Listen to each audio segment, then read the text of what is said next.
জন্য যে গল্পটি নিয়ে এসেছি তার নাম হলো সেলিম ও ভিখারি।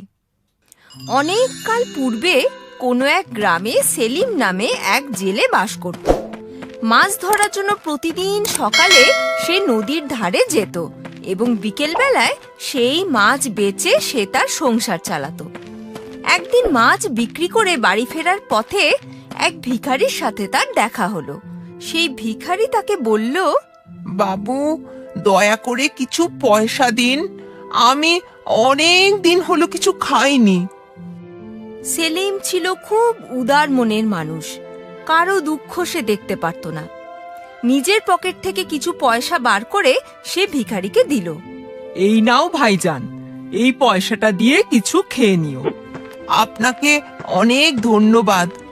পরের দিন সেলিম যখন বাজার থেকে ফিরছিল তখন সে আবার সেই ভিখারিকে দেখতে পেল। খাবার জন্য কিছু পয়সা দিন না বাবু।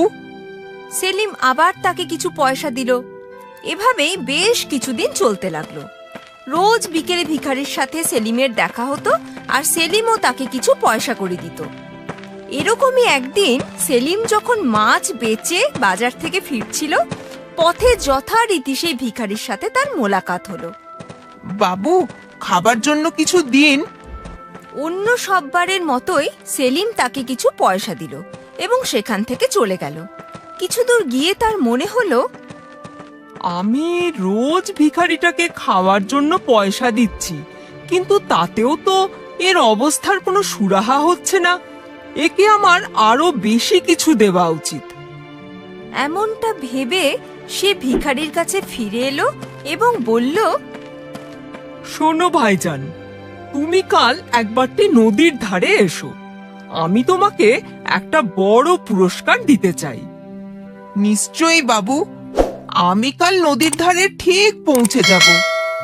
পরের দিন সেলিম মাছ ধরার জন্য নদীর ধারে পৌঁছে দেখল সেই ভিখারি আগে থেকেই তার জন্য সেখানে অপেক্ষা করছে। সেলিমকে দেখেই সে বলে উঠল, বাবু, আমি এসে গেছি। দিন, আপনি কি বড় পুরস্কার দেবেন বলছিলেন? আমি তোমাকে একটা মস্ত বড় পুরস্কার দেব, কিন্তু তার জন্য তোমাকে নদী থেকে কিছু মাছ আমাকে ধরে দিতে হবে। ভিখারি এ কথা শুনে খুব হতাশ হলো। কথাটা তার মোটেই পছন্দ হলো না, কিন্তু তাও সে সেলিমের কথায় রাজি হলো। ঠিক আছে, আমি আপনার জন্য মাছ ধরব। নাও, এখন এই জালটা নদীতে ফেলে আমার জন্য মাছ ধরো দেখি। ভিখারি জালটা তুলে যেমন ছিল ওই অবস্থাতেই নদীতে ফেলে দিল। তাই দেখে সেলিম তাকে বলল, এ তুমি কি করলে? আপনিই তো আমাকে জালটা নদীতে ফেলতে বললেন। আমি তোমাকে মাছ ধরার জন্য জালটা নদীতে ফেলতে বলেছিলাম, এইভাবে নয়। দাঁড়াও, আমি তোমাকে দেখিয়ে দিচ্ছি নদীতে কিভাবে জাল ফেলে। ভালো করে লক্ষ্য করো। এ কথা বলে সেলিম জালটা নদী থেকে টেনে তুলল এবং একজন দক্ষ জেলের মতো সেটা খুলে নদীতে ফেলল। কিন্তু জালে কোনো মাছ ফাঁসার আগেই সে তাড়াতাড়ি জাল গুটিয়ে নিল। তাই দেখে ভিখারি বলল, আরে, এ আপনি কি করলেন? আপনি জালটা গুটিয়ে নিলেন কেন? আমার কথা মতো আজ তুমি মাছ ধরবে, আর তবেই আমি তোমাকে বড় পুরস্কার দেব। এবার জলদি জালটা ঠিক করে ফেলো দেখি। ভিখারি জালটা গুছিয়ে নদীতে ছুঁড়ল, কিন্তু এবারেও সে ঠিক করে ফেলতে পারল না। এভাবেই সে বারবার চেষ্টা করতে লাগলো এবং শেষ পর্যন্ত ঠিক করে জাল ফেলতে শিখে গেল। এবার তারা দুজন মাছেদের জালে ফাঁসার অপেক্ষা করতে থাকে। অনেকক্ষণ পর্যন্ত কোনো মাছই ফাঁসলো না। পেটে প্রচন্ড খিদে, নিরাশ হয়ে ভিখারি বলল, এর থেকে তো আপনি বরং আমার খাওয়ার জন্য সামান্য কিছু পয়সাই দিয়ে দিতেন। আমিও যেমন আপনার বড় পুরস্কারের আশায় বসে রইলাম। একটু অপেক্ষা করো। মাছ ধরার জন্য নড়াচড়া না করে চুপচাপ বসে থাকতে হয়। এ কথা শুনে হতাশ হয়ে ভিখারি চুপটি করে বসে পড়ল। এভাবেই তারা দুজন অনেকক্ষণ পর্যন্ত বসে রইল। একসময় তাদের জালে কিছু যেন খলবল করে উঠল। ওরা দুজন ভালো করে লক্ষ্য করে দেখল জালে অনেকগুলো মাছ ফেঁসে রয়েছে। আরে, ওই তো মাছ ফেসেছে। চেঁচানো বন্ধ করো, আর জালটা টানো। তারা দুজন জালটা গুটিয়ে নিল। জালের ভেতর অনেক মাছ ছিল। এত মাছ দেখে ভিখারি তো দারুণ খুশি। সে সেলিমকে বলল, আমি আপনার জন্য মাছ ধরে দিয়েছি, এবার আপনি আপনার কথা মতো আমাকে বড় পুরস্কার দিন।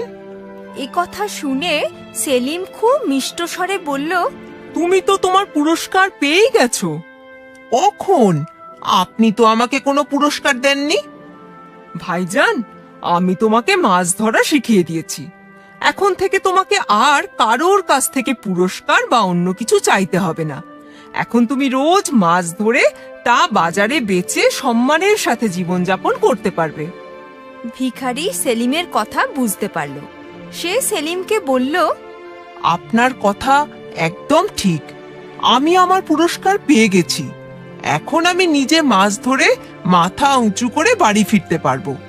এভাবেই সেই ভিখারি ভিক্ষা চাওয়া ছেড়ে দিল এবং মাছ ধরে সে নিজের ঘর চালাতে লাগলো।